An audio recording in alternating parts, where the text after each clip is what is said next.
At least I can do that. All right. So I'm going to try to turn off the So swap on to, this is 2404.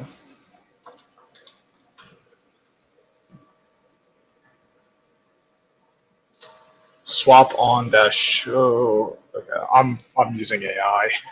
I can't do anything without AI. I can't even brush my teeth without AI. I tell you what, it is. I've done this. I've like even this laptop. I've used OpenCode to just to diagnose problems with it. Just like, hey man, like my boots, my bootloader's all messed up. Help me out. And yeah, definitely helps. Sudo swap off dash A. Disable swap until the next reboot. Okay, so it's not going to persist. I've had that problem before. Like on Cisco, like you're right when you said earlier, like networking it contains a lot of the easy stuff. Because like doing a show run start on a Linux box Yeah. is like so much harder. Right. You have to, yeah. Yes. How much, like, in order to have certainty that a command is going to have a given effect, how much state do you have to have in mind, right? Yeah. If it's a Cisco router, it's just the config. That's it. That's the whole thing. That's the whole world. It's just that text document, right? Yeah. This is part of my grand theory of like, so why are network engineers so resistant to automation, and then why are we kind of so late to the party when the server guys had their whole DevOps renaissance 10 years ago or 15 years ago, right? Well, it's because they started from a position of like not having any determinism or any reliability with their stuff, right? I used to have to screw around with Windows servers, right? And in order to get my that company's BlackBerry, their BlackBerries working, we had to install a bunch of software on top of the same Windows machine that had Exchange Server on it. And there was a very precise order of operations. If you installed this package out of order, you were screwed. You had to basically just format and restart, and like things like that. And there's just always things like that with servers. And so them transitioning to like all the infrastructure as code things, right? So Ansible and Puppet and Chef and all those things that came out, like they needed that because they didn't have it.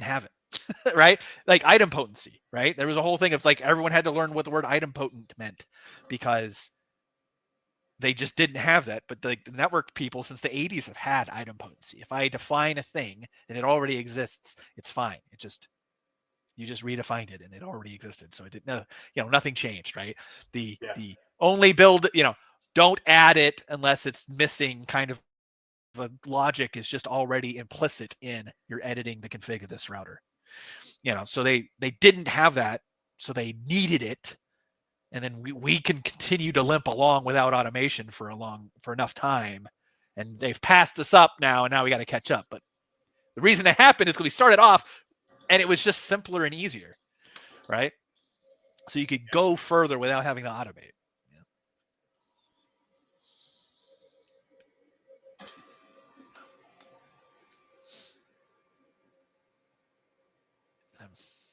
So I can just share quick and just show what I'm doing. Yeah. Let me stop. Did I stop? I think I clicked stop. Although I don't know that it actually had an effect. Okay. Seems I did. I'm trying to take the swap off, so it's doing the swap, and then I have the HTOP screen captured. So yeah, just working with the AI here.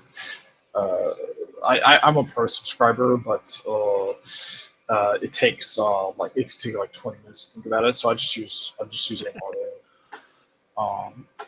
I also have Claude Sonnet or Claude Opus 4.5 to use, but yeah, so it's taking more. It says it shouldn't take more than 30 seconds to run this command, but it's taken more than that so far. Um, so so these are the common notes just outbound by the contention. Let's do this in a second one, so you can sort of process it back and let's do it. Like it's cool. Like the AIs, yeah. But the problem is like, yeah, it gets ahead, and it's like, it just and then the other problem I think with AIs is like, it's so easy to get convinced that you can do magic with them. You can't do magic, period, with anything. So like, if you don't have, if you don't have the right kind of system to do something you want to do, you can't just run an AI on your system and magically have it do that. I feel like a lot of people, myself included, fall into that trap where it's like, oh, now I can do something that I couldn't before because I'm using AI, but that's not going to be the case. Yeah. I mean, it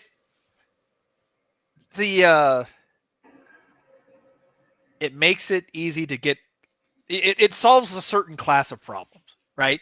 Doesn't solve them all, but it solves a certain class of problem for you, and it creates another class of problem. But still, it could still be like a worthwhile trade-off, right? The like I said, I use it a lot in building Tom. I use it a lot for all kinds of things, right? And then you just always have to be kind of cognizant of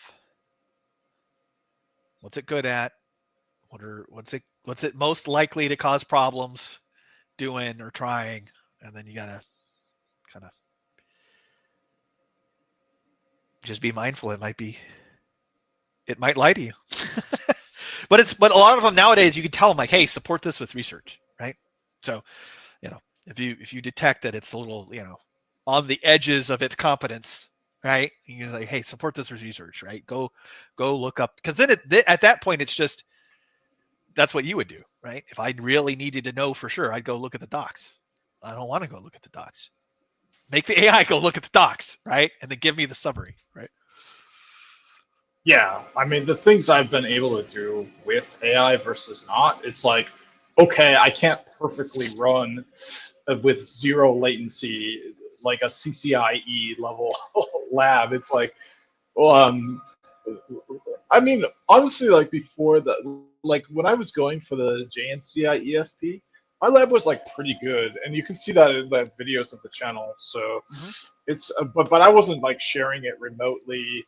I wasn't like doing RDP into like the servers on it. So I think this is like quite a bit more sophisticated than just simply setting up like a Juniper VMX image and building like a topology. Yeah, it really, so the more moving pieces and the less robust each individual moving piece is, right?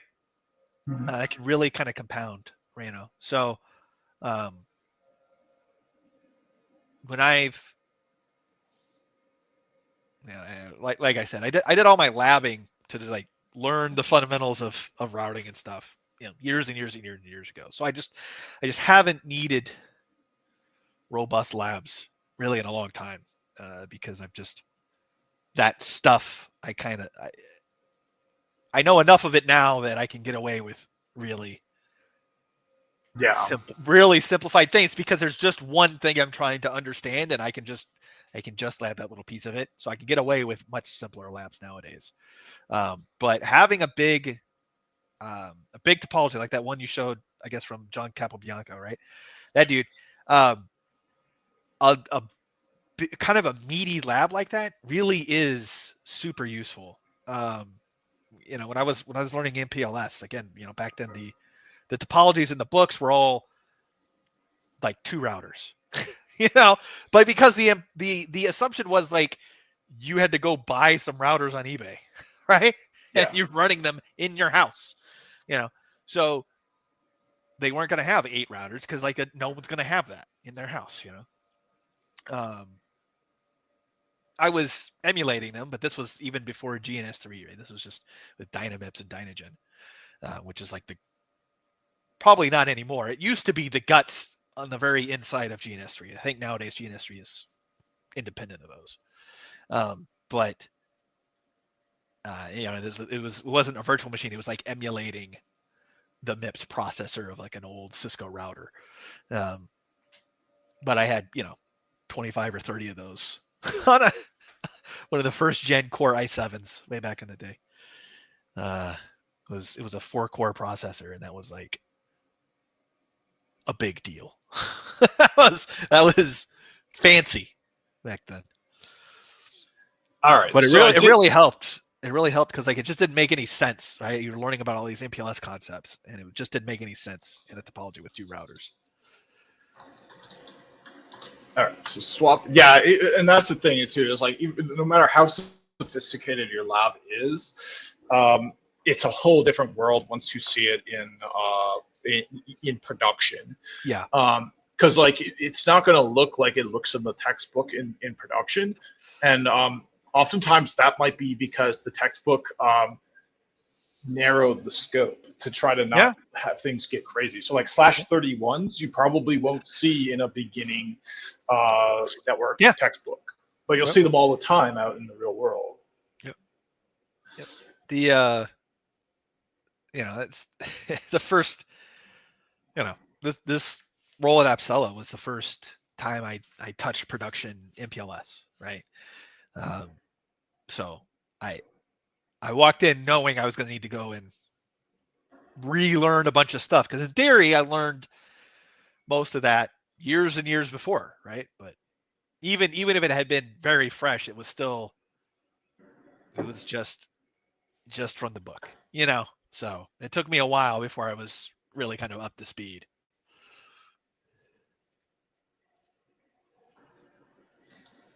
Right. So I think things are better now. I have swap turned off. Okay. So if I do an H top on this, which shouldn't mess up my local computer. I don't know what happened before, but we can see that there's no swap anymore, which I think is good. So now I have the topology turned back on. So the Guacamole connection should go back once this is up, but we can see that OOB admin device out of bandwidth is up now. So if you go back, so if you go back to Guacamole, you can probably share your screen if that's back, and hopefully things are snappier now that there's no swap. All right, we'll see. It's still loading. Here. Okay. Let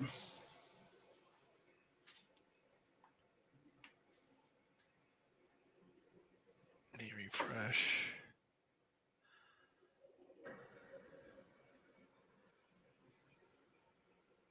It definitely, that is attempting to, you see that? There's a little X. And that is like an old school Linux thing. Am I sharing? Hold on. No. I am not sharing. Your screen right here. There. Oh, anyway, it's back. Meanwhile, I have figured out how to get rid of that. Okay, so you should be able to pull up the terminal now, and then this is so far remarkably snappier. Yeah, the swapping I think was killing everything. And then try ARP. You might have to maybe. Oh, it made it on there. Yeah, it made it. All right, cool. All right. Anyway, we wanted. Did I get this? I guess I didn't get this yet. That is much better. That was like the whole problem right there.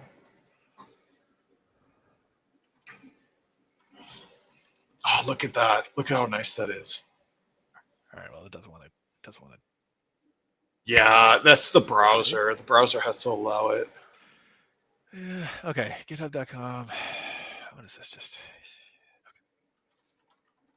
It also has to do with the protocol, but I'm using RDP, not VNC, so it should work.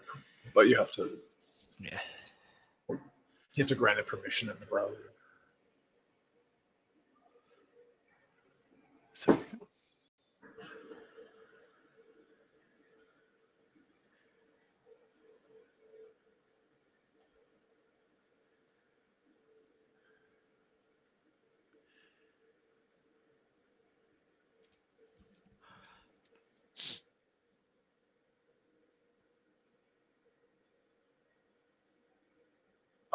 Well, it was pretty snappy. Now it was snappier by a lot, but now it's taking its time. I mean, the desktop itself is. Let's look at your HTOP here.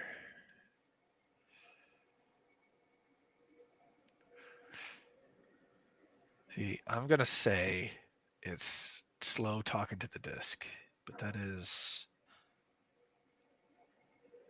not a very, well supported. This is just my gut. Yeah, this is the HTOP of the VM. Yeah, this is it. This is the VM itself, right? And so, like, the fact that it took a long time to start it, you know what I mean? That's got to, what is required to run HTOP? Well, you got to read it from disk. You know what I mean? Yeah. So, if it takes a long time, then you'd think it was because it was having, that's my gut saying, it's having a hard time talking to the disk. But how you go about diagnosing that on Linux, I'm not sure. I don't know.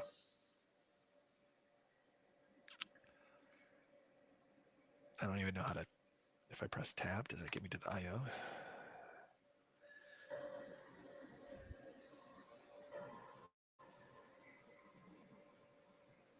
Well,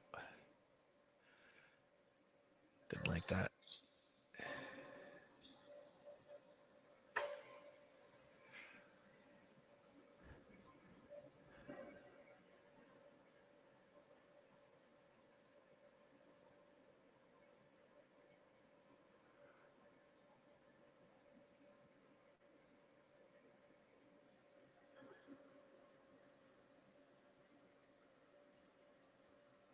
Okay, so it dropped. Yeah, it seemed to be the actual RDP connection probably was what's the word for that? It's the priority was lower of that than in the process. Could be. Yeah, I don't know. I've been aware of Guacamole, and I think I have incidentally used it as part of labs for a thing, but I haven't ever really used it or really had to troubleshoot it or anything. So.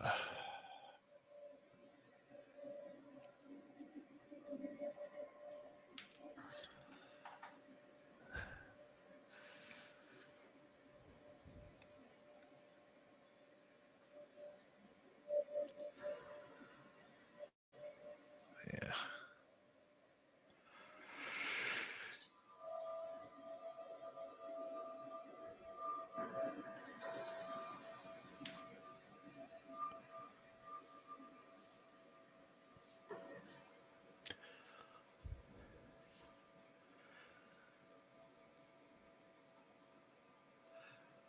Yeah, I don't know, man. I don't know.